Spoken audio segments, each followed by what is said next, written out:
A very good afternoon to all our viewers today. I am Dr. Anushka from Gleneagles Hospitals, and today we have Dr. Sujit Jana with us.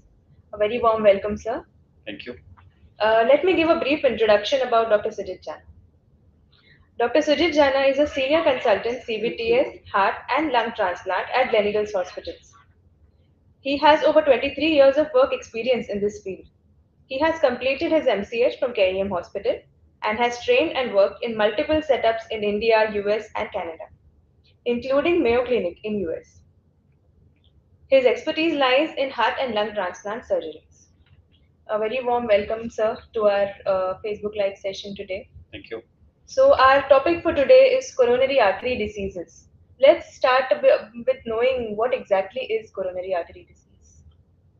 Our basically, like our heart is like a big pump. It's a big muscular pump, and it pumps almost about 5 to 6 liters of blood every minute. So the pump requires energy, and the energy is provided by the blood supply to the heart, and what is known as the coronary arteries. Okay. So whenever there's a disease, I mean by disease I mean there's an obstruction in the blood flow to the arteries which actually supply the heart. That's what is basically called as a coronary artery disease, Okay. and it is quite rampant in India. It's like almost endemic in India. Okay. So, what are the symptoms of this disease? How do we know that we have this disease? A lot of them, like if you ask me that the disease like starts developing right from the childhood. Like the moment you're born, after that your arteries never remain pristine. Some kind of disease starts which may not be symptomatic. So most of the times the coronary artery blocks will be asymptomatic. Okay. Yeah. So and only they manifest when they're fairly advanced, and that time in some of them they will cause what we call as angina or a chest pain. Mostly the left side of the chest and going up to the left shoulder and in the arm. A lot of people will have features resembling what is called as acid peptic disease. Like they will keep on taking treatment for years together for what they will call a dyspepsia, and actually they eventually someday they will find out that all along they had coronary artery disease. Some of them will have shortness of breath, and it also obviously it is uh, sort of it manifests depending on the other diseases which they have. Like if you're a diabetic patient, you never get chest pain. Like you may always have shortness of breath or dyspepsia or a general feeling of being unwell.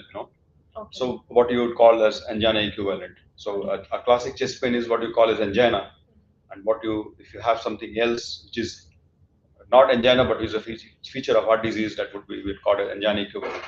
So you will have a category like right from asymptomatic to angina equivalent, and obviously some of them will also come to you with frank heart attack.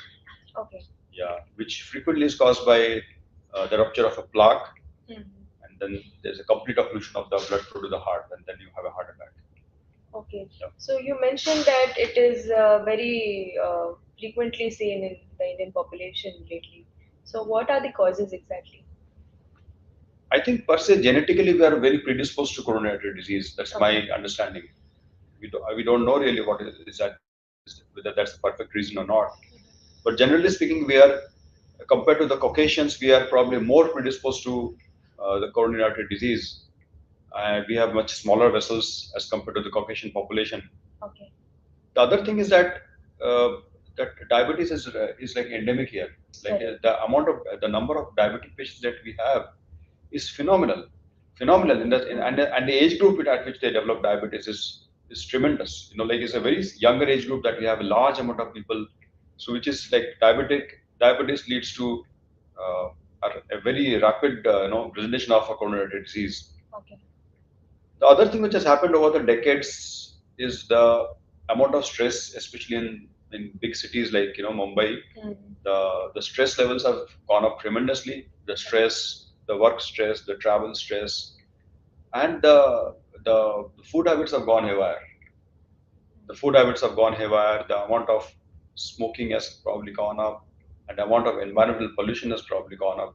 I think all of these reasons of what we see is that a very young population which is getting very significant. Like I will tell my personal experience. I mean, people would have done even in the 20s, but I have operated many patients with critical disease at the age of 30, 31, 32. So that is like like that's the age when earlier we would never think about that patients can have coronary disease. Right, We'll all treat them for dyspepsia or everything else except for heart disease.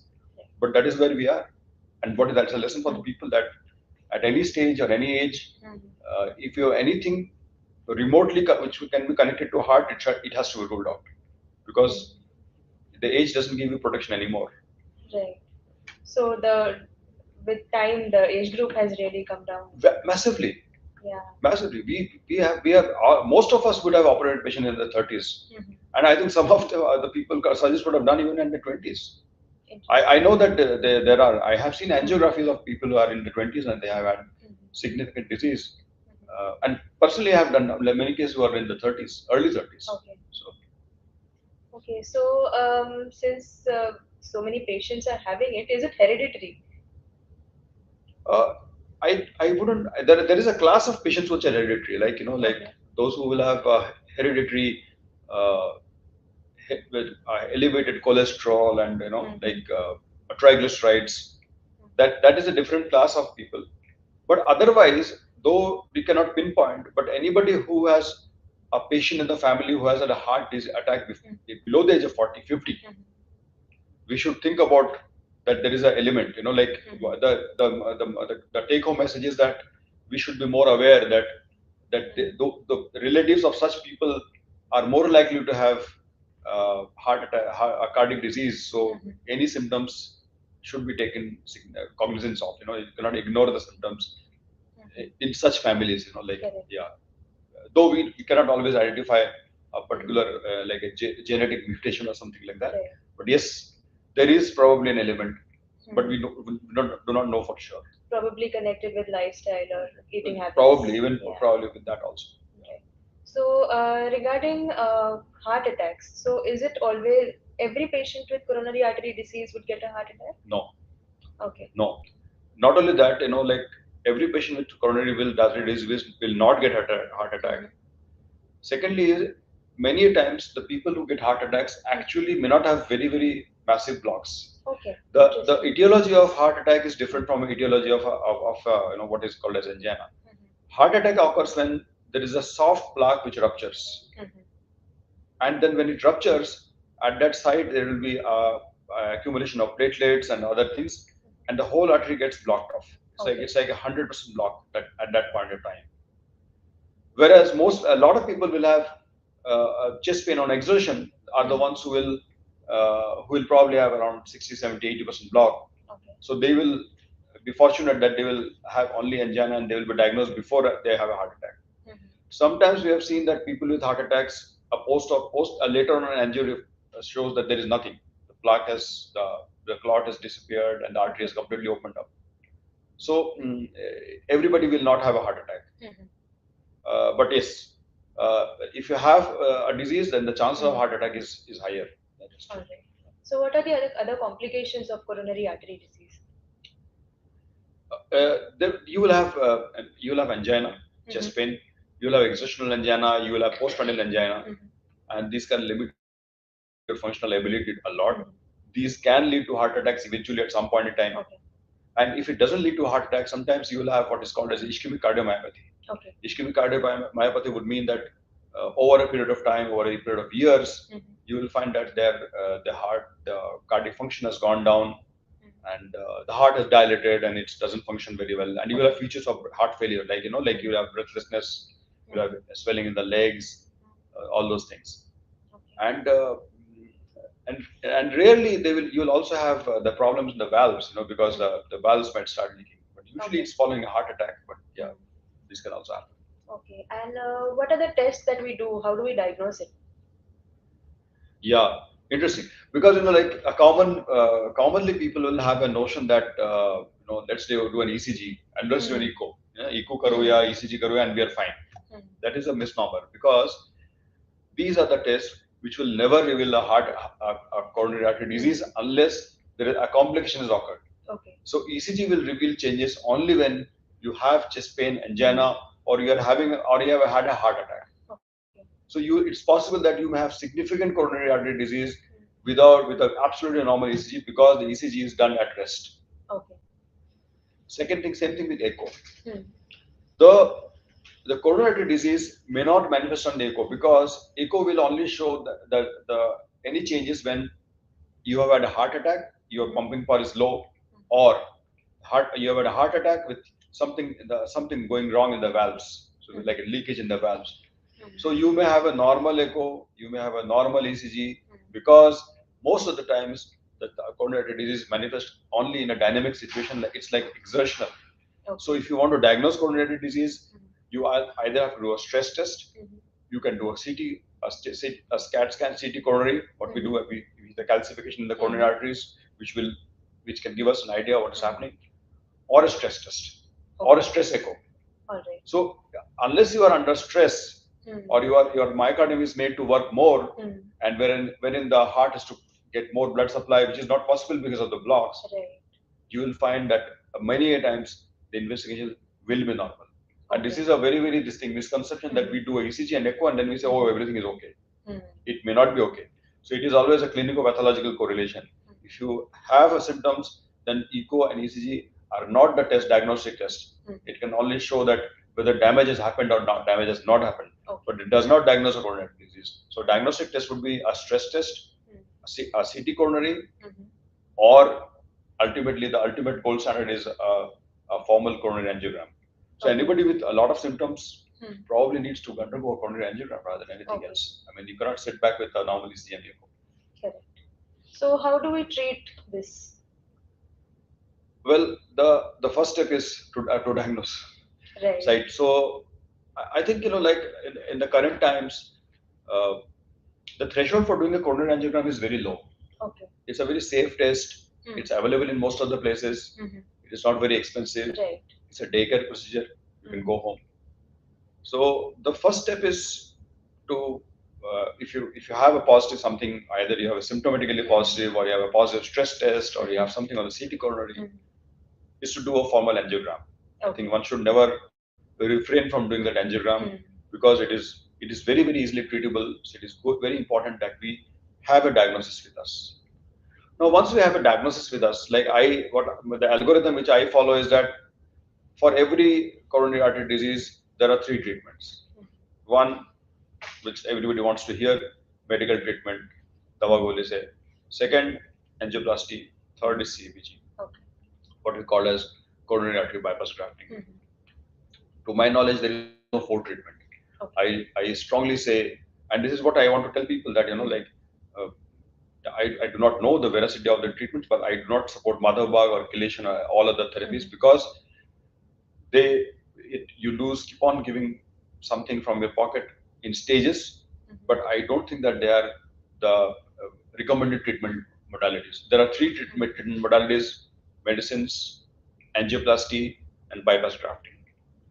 Now, if the disease is not very critical, then basically a medical treatment is mostly what is required. In a lot of cases, you may have diagnosis of what is called as critical and non-critical. So critical, by critical, I mean it's any block which is more than 70% is considered to be critical. Okay. Like it's clinically significant, it can cause harm to you. So those blocks can be treated. If the block is more than 70%, then those blocks have to be treated by either angioplasty or a coronary artery bypass grafting. Less than that, or even some which are more than 70 but possibly can be treated only by medicines. Okay. Now, the dictum that we follow is that wherever we need to have more than 2 stents, I personally feel that there should be a surgical option as well, which should be considered. There are certain situations like certain blocks, like a left main block, or a block in the triple vessel disease, or a triple vessel disease, especially in diabetic patients, or triple vessel disease in patients with whose pumping power is already low. The treatment of choice remains bypass grafting. Okay. Yeah. Though the other modalities are possible, but that is the choice of treatment is bypass grafting. Whenever there is a one vessel or two vessel disease, the angioplasty also could be a very good option. Okay.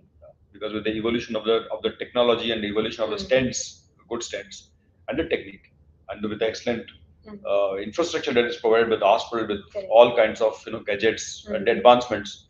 So I think in a single vessel or a two vessel, angioplasty could be considered. But whenever there is a block of more than in triple vessel disease, all three vessels are blocked, Mhm. or there's a block in the main artery, left main artery, Okay. I think the gold standard still today remains coronary artery bypass grafting. Okay. So how? What is the difference? So how different are they? They're very different Mm. because a coronary artery angioplasty is basically done through the groin or through the radial artery hand, which is it's like a small puncture you make, like and then you from there you pass wires and do the procedure. Mhm. A bypass grafting involves a proper open surgery. Okay. Yeah, most of the times it is done without a bypass machine, Mhm. but yeah, it involves a proper full surgery, about 3 to 4 hours or 4 to 5 hours surgery. Right. So these are two grossly different procedures. But I always say one thing that like there are certain situations where bypass grafting definitely gives you a lot of benefit as compared to the angioplasty. Like if you have lesions which are very heavily calcified, like I say that if you can build a road on the ground, or you can break a mountain and build a road. So sometimes if you have a lot of calcification, then these are situations where probably the bypass grafting gives a much better, much more safety and better outcomes. Otherwise, if there are very nice clean lesions and one or two vessels, then angioplasty is a good option. Okay. So can we know about the recovery post-op from a bypass? Usually, the common conception is that, sir, will he require 3 months bed rest? No, he does not require 3 months bed rest. We don't even give them 3 days bed rest. Okay. Because like once the surgery is done and in 6 hours they are off the ventilator, and I tell them that in 3 days when you move out of the ICU, you walk, you walk. Like I said, we don't even give them 3 days bed rest. So in 3 days they should be able to walk, and then when they go to the floor for some recovery ward, another 3 4 days they will be supported to help to walk and gain back their confidence and get well mobilized, and they go home in about 7 or 8 days. Usually we tell them a course of about 6 to 8 days. So let's say 7 days is the average. After that, again people say that how long, like a recovery period, yeah. So I tell them that if you have a desk work, then even 1 month is good enough. Okay. Yeah, like if you have something on the computer on the desk, after 1 month also you can possibly go back to work for for maybe 2 hours or 3 hours in the beginning, and then maybe slowly build up. But if you want to task me when can I do a heavy work, then that is 3 months. Okay. Yeah, that's because the bone and everything, which the overall tissue that it healing takes about at least 6 to 8 weeks. That's a natural course by which they recover. That is what is the natural. Whatever you do, the body has to recover on its own. The doctors can only help the body recover, but they cannot recover. The body has to recover on its own. So that takes about 6 to 8 weeks. So we say 3 months. Okay. So we have spoken about the treatment of coronary artery disease. However, is there any recurrence later on? Very important. That is one thing which people have to think very seriously. In certain, it's a progressive disease. Like we have to accept one thing, that in a coronary artery disease there's a process in the arterial walls, not only in the coronary but all the blood vessels of the body. Correct. So a disease which is there can very well recur. It can happen like if you do a plasty or a bypass, the disease can recur before there in the same spot, or even late, even distal to that. Like wherever it recurs, it can cause symptoms. So there's a two-pronged study. Like if you talk about a secondary prevention. So once you have treated the patient, then we have to control all the factors which first of all cause that. Like if cholesterol is high, we give them, or otherwise also we give them medications for that. We try to control the diabetes. Diabetes, I say, is the most important thing, because it really it causes massive amount of disease and disease recurrence. Okay. Diet control, control the stress, lifestyle control, absolute no to tobacco, active or passive, smoking, no smoking, no tobacco, not standing next to a person who is smoking also. Okay. So regular exercise, half an hour or 1 hour regular exercise, keeping your blood pressure and everything else in control. So those things are there, we suggest. Despite that, there is no doubt that as far as the the recurrence in the long term, like if you talk about not 1 to 2 years, like if you talk about 5 to 10 years, recurrence and survival is probably much lower.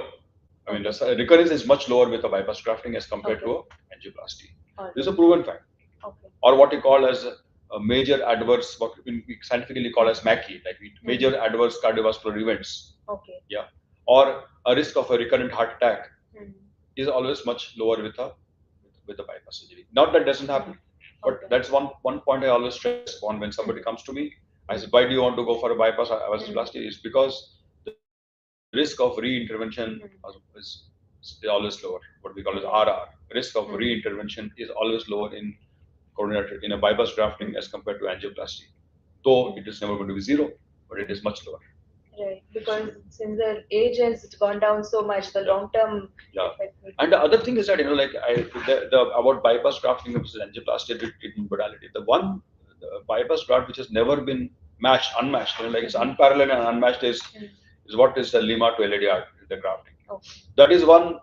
Every coronary surgeon will accept that is one graft which is extremely useful in preventing recurrence in that area, preventing your myocardial function, and a lower risk of reintervention. That is one graft, especially younger people, because ultimately, what is the heart? Like that's why I started with saying the heart is a big chunk of muscle. Right. So the only important thing when you treat a coronary artery disease is to maintain that pump. Correct. And that is one bypass which maintains that pump. It increases the longevity of the patient and maintains the pumping power of the heart. And that, mind you, that pumping power is something which is invaluable. You cannot buy it, whatever you do. It is yours. You can get a new heart. You cannot get your own pumping power back. Correct. So it's extremely important. Yes. Yeah. So we have spoken about the disease, the treatment, and everything. However, how do we prevent it? How would a normal individual avoid coronary artery disease?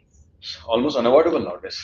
With the lifestyle that we have, it's almost unavoidable. But I think still, like I think if somebody knows it from beginning, they can, they can primarily try to stop it. Like I think one thing is to have the regular. If you start from the basics, have a regular eating habit, do work that is less stressful. Do what you like. Then I think smoking is something which everybody should and stop and prevent. No excuse for smoking. If you have hereditary diabetes, or if you have developed diabetes, try to keep it under control. Like diabetes, I say that if you don't keep it under control, in 5 years you'll have the disease. If you keep it under control, maybe 25 years. So that way I look at it. Even if you develop it at 40, if you are good control, then at least 65, 70 on, till that time you'll be okay. But if you don't keep it under control, then at 42, 43, 44, you will land up with us in some form, that disease. Stress is again, I think one of the factors I always want to stress, especially in context of Mumbai, is stress. It is a very one factor which is very less talked about probably, because we always focus on other things. There's a lot of people who say that I don't have cholesterol, I don't smoke, never smoked in my life, don't drink also, and I don't have diabetes. So what is it? Like if you see the lot of executives, they have this thing. They have. I think probably for them, I think stress is a major factor, especially for heart attacks. Because the plaque rupture may happen in an insignificant block also, and I think stress is probably a very important factor there. So that is something I think that that attempt should be made to control the stress by modifying your diet. Especially, like if you include a little bit of some kind of exercise schedule in your, and especially if you can have a exercise in a group, like a lot of people, like 10 people exercise together and all. So the entertaining as well as exercising. Those things I think can, especially those people with the A-type individuals, can really reduce the risk of a heart attack or coronary disease. Right. So as we come to the end of our session, would you like to give a message to our viewers regarding this topic? Well, my message is that coronary artery disease is here to stay. It cannot be it will not disappear. It's going to be there. There's a very high rate amongst Indians. We are genetically probably predisposed in some form as a population towards coronary artery disease. But we can for sure we can control a lot of factors, like we can control diabetes, we can control the smoking, we can control the pollution, we can control the other things like stress, the lifestyles. So every effort should be done for that. If you can, if after that, even if you have symptoms should not be ignored. The reason I stress is that because even in the 20s you have disease, in the 30s for sure there's a lot of disease, 30s and 40s. So young age does not mean that you cannot have disease. So I think the minimum we can do is at least diagnose and get also treated. Other thing which I want people to say is lot of people are worried that after angiography is done, something will be done to us. No, it's not like that. I always tell people that you first thing is there are different modalities. There's a diagnosis and there's a treatment are two different things altogether. So please go have a diagnosis. After you have angiography and if you find disease, always make sure to consult both. You consult both the cardiologist and cardiac surgeon are two different people. Consult both of them and make your own decision. I think there is one thing is that one should never be rushed into a decision unless it's a dire straits, like you have an acute heart attack and then you are there in the hospital on the cath lab table and you make a decision, whatever is regards to be done, should be done. But otherwise, if you are not in that kind of a dire strait, one should always take their own time, take their opinion, and make the decision. And what we can do is we should not let ourselves go into that state by ignoring the symptoms. Frequently, you find that like, people will have symptoms for 24 hours, 48 hours, 72 hours. Then they would have taken Gelusil, then they would have taken sucralfate, then they would have taken Pandy, and after for 24 or 48 hours, when they're in real bad shape, then they come to us. Don't let that happen. That's the minimum. That's a message for people. Other thing is that please remember that there are only three modalities. There is a medical treatment, there is angioplasty, and there is a bypass grafting. All other modalities, please, we should not be wasting our time and money on those treatments because they are not only not beneficial. I sometimes feel that they are actually harmful. So I think that's what I would say. That like, please take care of yourself, and otherwise let us take care of you. Yes. Okay, thank you so much, sir, for this very informative session. I'm sure a lot of our viewers would benefit out of it. And thank you so much to all our viewers to be here with us today. Thank you so much. Thanks.